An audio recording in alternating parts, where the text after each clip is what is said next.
Today our topic is about सब phylum एक्टिनोपोडा और सब फाइलम एक्टिनोपोडा हम ले रहे हैं मिलर एंड हार्ले की बुक 5th एडिशन से और BSc ज़ूलॉजी बुक बी के चैप्टर नंबर 2 से ये टॉपिक हम ले रहे हैं सब फाइलम एक्टिनोपोडा। इसके अंदर एग्जांपल्स दी गई हैं। सब फाइलम एक्टिनोपोडा के अंदर जो ऑर्गेनिजम्स होते हैं उनमें फोरामिनिफेरंस होते हैं, हेलियोजोन्स होते हैं और रेडियोलैरियंस होते हैं। सबसे पहले देखते हैं फोरामिनिफेरंस को। और फोरामिनिफेरंस के अंदर है कि foraminifera are single celled marine protozoa. ये सिंगल सेल्ड मैरीन प्रोटोजोआ होते हैं that construct and inhabit calcium carbonate shell. और इनके ऊपर शेल प्रेजेंट होता है जो कि कैल्शियम कार्बोनेट से मिलकर बना होता है और ये न्यू शेल को भी ग्रो करते रहते हैं, ठीक है। और कंपोज ऑफ सेवरल चैम्बर्स। फिर वो कहते हैं कि ये जो शेल होता है इसके अंदर सेवरल चैम्बर्स होते हैं। चैम्बर्स कहते हैं कंपार्टमेंट्स को। Like we can see in this pictures there are several chambers that are hollow chambers और they are separated by the partitions. वो कहते हैं कि हॉलो चैम्बर्स होते हैं इनके शेल्स के अंदर और वो सेपरेटेड होते हैं एक दूसरे से। पार्टीशंस होती हैं उनके दरमियान और इनकी शेल्स के अंदर पोर्स होते हैं और इन पोर्स का नेम होता है फोरामीना। फिर वो कहते हैं कि ये जो नेम होता है पोर्स का फोरामीना, इसकी वजह से इन ऑर्गेनिजम्स को फोरामिनिफेरेंस का नेम दिया गया है। और this is the picture of foraminiferans having shells composed of several chambers. तो ये है फोरामिनिफेरेंस से रिलेटेड शॉर्ट इंट्रोडक्शन। अब हम देखेंगे कि बुक के अंदर इससे रिलेटेड जो मेन पॉइंट्स लिखे हैं उनको स्टडी करते हैं। फोरामिनिफेरेंस से रिलेटेड जो कैरेक्टर्स लिखे हुए हैं इनके उसमें है कि they are commonly called as forates. जो फोरामिनिफेरेंस होते हैं इनका जो कॉमन नेम है वो है फोरेटस। इनको फोरेटस कहते हैं और इनको फॉरम्स भी कहते हैं इनको, ठीक है। ये भी इनका कॉमन नेम है। तो ये इनके कॉमन नेम्स हैं। नेक्स्ट जो कैरेक्टर है इसके अंदर वो बता रहे हैं कि they are marine group of amoeba, ठीक है। ये मैरीन वाटर के अंदर रहते हैं। मैरीन वाटर जिसके अंदर साल्ट की कॉन्सेंट्रेशन ज़्यादा होती है, लाइक सीज एंड ओशंस, उस वाटर बॉडी के अंदर ये रहते हैं और ये भी अमीबा की ही एक टाइप है। और यानी कि ये मैरीन अमीबा हैं जो मैरीन वाटर बॉडी के अंदर रहते हैं। फोरामिनिफेरेंस जो है ये भी अमीबा की ही एक टाइप है। नेक्स्ट कैरेक्टर जो है इसके अंदर वो कहते हैं कि फोरामिनिफेरेंस पोजेसेस रेटिक्युलोपोडिया। रेटिक्युलोपोडिया क्या है, ये हमने इससे पहले जो लेक्चर पढ़ा था सब फाइलम सार्कोडीना के अंदर ऐसे ऑर्गेनिजम्स होते हैं जो कि लोकोमोशन करते हैं बाय सूडोपोडिया की हेल्प से करते हैं। फिर मैंने ये भी बताया कि जो सूडोपोडिया होती हैं उनकी डिफरेंट टाइप्स होती हैं। तो उसके अंदर हमने डिफरेंट टाइप्स पढ़ी सूडोपोडिया की। लोबोपोडिया पढ़ी, फिलोपोडिया पढ़ी, रेटिक्युलोपोडिया और एक्सोपोडिया, ये कुछ टाइप्स पढ़ी थी सूडोपोडिया की। तो फोरामिनिफेरेंस के अंदर जो टाइप पाई जाती है सूडोपोडिया की वो रेटिक्युलोपोडिया है। रेटिक्युलोपोडिया के अंदर हमने स्टडी किया था कि इसके रेटिक्युलोपोडिया के अंदर जो सूडोपोडिया प्रेजेंट होते हैं वो नेट लाइक स्ट्रक्चर रखते हैं। उनका जो स्ट्रक्चर होता है वो नेट लाइक होता है, ठीक है। तो यहाँ पर इसकी पिक्चर के अंदर भी हम देख सकते हैं कि इसके अंदर ब्रांचेस बन रही हैं, net like series of cell extension बन रही है, ठीक है। जो सेल एक्सटेंशन हो रही है वो नेट लाइक हो रही है। तो ये है रेटिक्युलोपोडिया जो कि सूडोपोडिया की टाइप है। फोरामिनिफेरेंस के अंदर सूडोपोडिया की जो टाइप प्रेजेंट है वो रेटिक्युलोपोडिया प्रेजेंट है।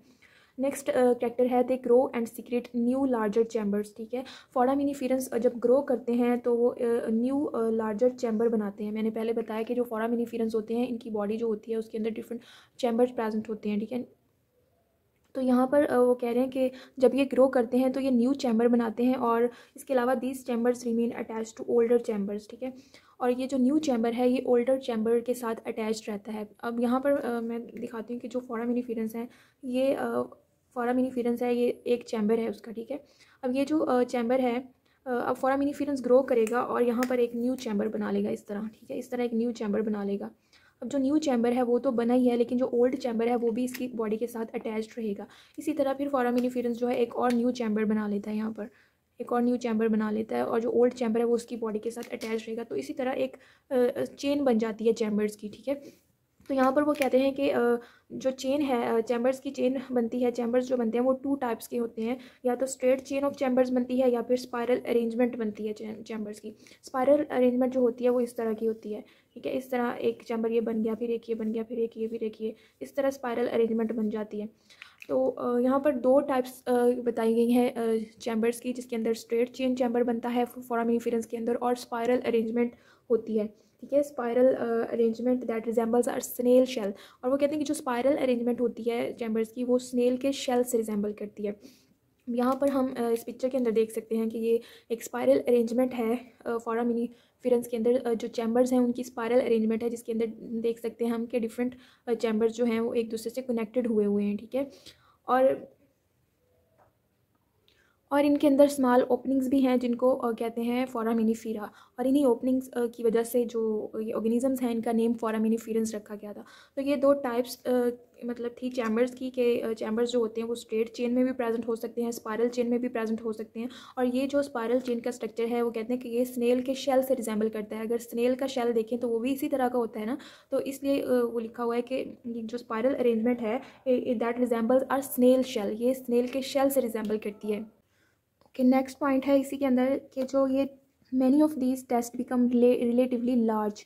फिर वो कहते हैं कि ये जो शेल्स होते हैं फोरामिनीफेरेंस की बॉडी के ऊपर उनको टेस्ट भी कहते हैं, ठीक है, टेस्ट भी कहते हैं या शेल कह लें। तो कहते हैं कि many of these shell become relatively large, काफ़ी लार्ज हो जाते हैं कुछ शेल्स।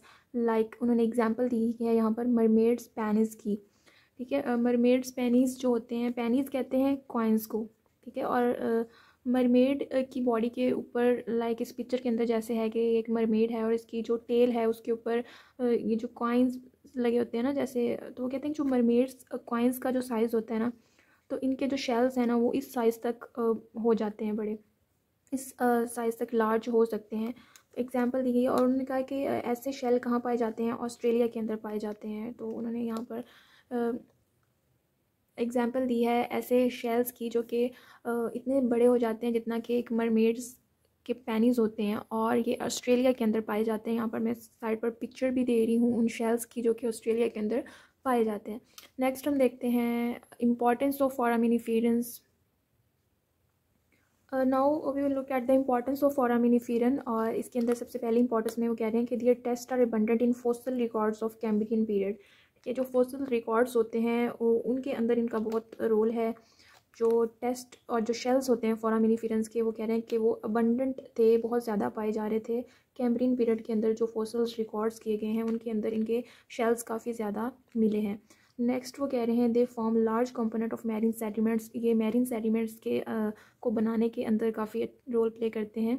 जो मैरीन वाटर बॉडी होती है उसके अंदर जो रॉक्स होती हैं, जो सेडिमेंट्स होती हैं, उनकी फॉर्मेशन करते हैं ये। इसके अलावा वो कह रहे हैं they accumulate on the floor of oceans and form lime stones and chalk deposit. ये जो फोरामिनीफेरेंस के जो शेल्स होते हैं, ये शेल्स जो हैं जब कोई फोरामिनीफेरेंस जो ये ऑर्गेनिजम्स हैं जब इनकी इनकी डेथ हो जाती है तो ये वो फ्लोर के ऊपर जो ओशन फ्लोर होते हैं उनके ऊपर सिंक कर जाते हैं, ठीक है, उनके ऊपर ये एक्यूमुलेट होना स्टार्ट कर देते हैं। तो फिर जैसे इनके जो शेल्स होते हैं वो ओशन फ्लोर के ऊपर एक्यूमुलेशन करते हैं, वो एक दूसरे के ऊपर जमा होते जाते हैं, इकट्ठे होते जाते हैं। तो ये जो शेल होता है कैल्शियम कार्बोनेट से मिलकर बना होता है, तो वहाँ पर ये जो है लाइमस्टोन की फॉर्मेशन होती है, चाक डिपॉजिट की फॉर्मेशन होती है, सेडिमेंट्स की फॉर्मेशन होती है, ठीक है। तो ये चीज़ें जो हैं ये भी बनती हैं इनसे, तो ये इनकी इंपॉर्टेंस है। इसमें वो एग्जांपल देते हैं white cliffs of Dover in England, ये एग्जांपल दी है उन्होंने फोरामिनीफेरेंस की। ये चाक डिपॉजिट की एग्जांपल है, ठीक है, चाक डिपॉजिट। कहते हैं कि the white cliffs of Dovers in England are one of example of foraminiferans chalk deposit, ठीक है। तो ये एग्जांपल दिया उन्होंने। तो ये कुछ इंपॉर्टेंस है फोरामिनीफेरेंस की। नेक्स्ट हम देखेंगे हेलियोजोन्स और रेडियोलैरियंस। नेक्स्ट वी हैव हेलियोजोन, और हेलियोजोन के अंदर इनकी कैरेक्टरिस्टिक्स में है कि दे आर इक्वेटिक अमीबा। ये भी अमीबा की ही एक टाइप है सबफाइलम एक्टिनोपोडा के अंदर, और ये इक्वेटिक अमीबा होते हैं यानी कि वाटर के अंदर रहते हैं। और दूसरा कैरेक्टर ये है कि ये फ्री लिविंग होते हैं। फ्री लिविंग ऐसे ऑर्गेनिजम्स होते हैं जो कि किसी दूसरे एनिमल के ऊपर डिपेंड नहीं करते हैं, वो फ्री लिविंग होते हैं, अपने मतलब वाटर बॉडी के अंदर फ्रीली मूव करते हैं, फूड खुद कलेक्ट करते हैं, किसी के ऊपर डिपेंड नहीं करते हैं। So they are free living. उसके बाद वो कहते हैं दे मे बी प्लैंकटन और attached by a stalk to a substrate. फिर वो कहते हैं कि ये प्लैंकटन भी हो सकते हैं। प्लैंकटन कहते हैं ऐसे ऑर्गेनिजम्स जो कि वाटर बॉडी जो होती है उसके सरफेस के ऊपर, वाटर के सरफेस के ऊपर फ्लोट करते हैं। प्लैंक्टोनिक जो ऑर्गेनिजम्स होते हैं वो क्या करते हैं, floating on water surface, water surface के ऊपर जो फ्लोट कर रहे होते हैं, ऐसे ऑर्गेनिजम्स को कहते हैं कि दे आर प्लैंक्टोनिक, ठीक है। तो वो कहते हैं दे मे बी प्लैंक्टोनिक और attached by a stalk to a substrate, या वो कहते हैं कि ये वाटर सरफेस के ऊपर फ्लोट कर रहे होते हैं, या फिर ये किसी स्टार्क की हेल्प से किसी सबस्ट्रेट के साथ अटैच्ड होते हैं। ठीक है, कि किसी सबस्ट्रेट कोई भी हो सकता है, कोई ट्री हो सकता है, कोई स्टोन हो सकता है। ठीक है, तो जिसके साथ ये अटैच्ड होते हैं with the help of a Stark.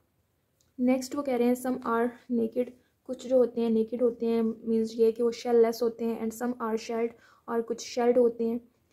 फिर वो कहते हैं कि दे आर हैव एक्सोपोडिया। ठीक है, एक्सोपोडिया होते हैं ये, इनके वो कहते हैं कि जो टेस्ट होता है, the test contain openings for axopodia, इनका जो शेल होता है उसके अंदर ओपनिंग्स होती हैं एक्सोपोडिया के लिए। और एक्सोपोडिया क्या है, it is the type of pseudopodia. Pseudopodia वो स्ट्रक्चर जिससे इन्होंने लोकोमोशन करनी होती है, वो डिफरेंट टाइप्स की होती है।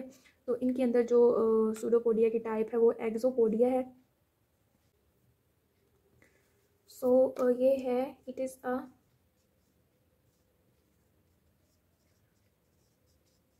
Type of pseudopodia. ये क्या है, सूडोपोडिया की टाइप ही है एक इसके अंदर जो प्रेजेंट होती है। नाउ वी हैव रेडियोलेरियंस, और रेडियोलेरियंस के अंदर वो कहते हैं कि दे आर मैरीन और फ्रेश वाटर अमीबा। रेडियोलेरियंस जो है ये भी एक अमीबा की ही टाइप है, और ये मैरीन वाटर बॉडी के अंदर भी रहते हैं और फ्रेश वाटर बॉडी के अंदर भी रहते हैं। और इसके बाद वो कहते हैं कि दे आर प्लैंकटॉन्स, यानी कि प्लैंकटॉनिक हैं, और ये वाटर सरफेस के ऊपर फ्लोटिंग करते हैं। नेक्स्ट कैरेक्टर है दे आर रिलेटिवली लार्ज, ये रिलेटिवली लार्ज होते हैं। सम कॉलोनियल, कुछ कॉलोनियल होते हैं, और वो कहते हैं कि दे में reach several centimeters in diameter. ठीक है, ये बता रहे हैं कि वो रीच कर सकते हैं into several centimeters in diameter के अंदर। फिर वो कहते हैं कि they are composed of long movable spines and needles. Composition बता रहे हैं कि लॉन्ग मूवेबल स्पाइन और नीडल से मिलकर बने होते हैं। इसके अलावा वो कहते हैं कि जो ओल्डेस्ट नोन फोसल है यूकैरियोटिक ऑर्गेनिजम्स का, वो रेडियोलेरियंस थे। ठीक है, oldest non fossil of eukaryotic organisms are radiolarians. तो ये इसके कुछ जनरल कैरेक्टरिस्टिक्स हैं। So this is all about today's lecture about subphylum Actinopoda, जिसके अंदर हमने फोरामिनिफेरेंस, फोरामिनिफेरेंस और हेलियोजोन्स और रेडियोलेरियंस को स्टडी किया है, उनके जनरल कैरेक्टरिस्टिक्स देखे हैं। Hope you like the lecture. If you like my lecture, subscribe my channel, and see you in the next video. Take care. Allah Hafiz.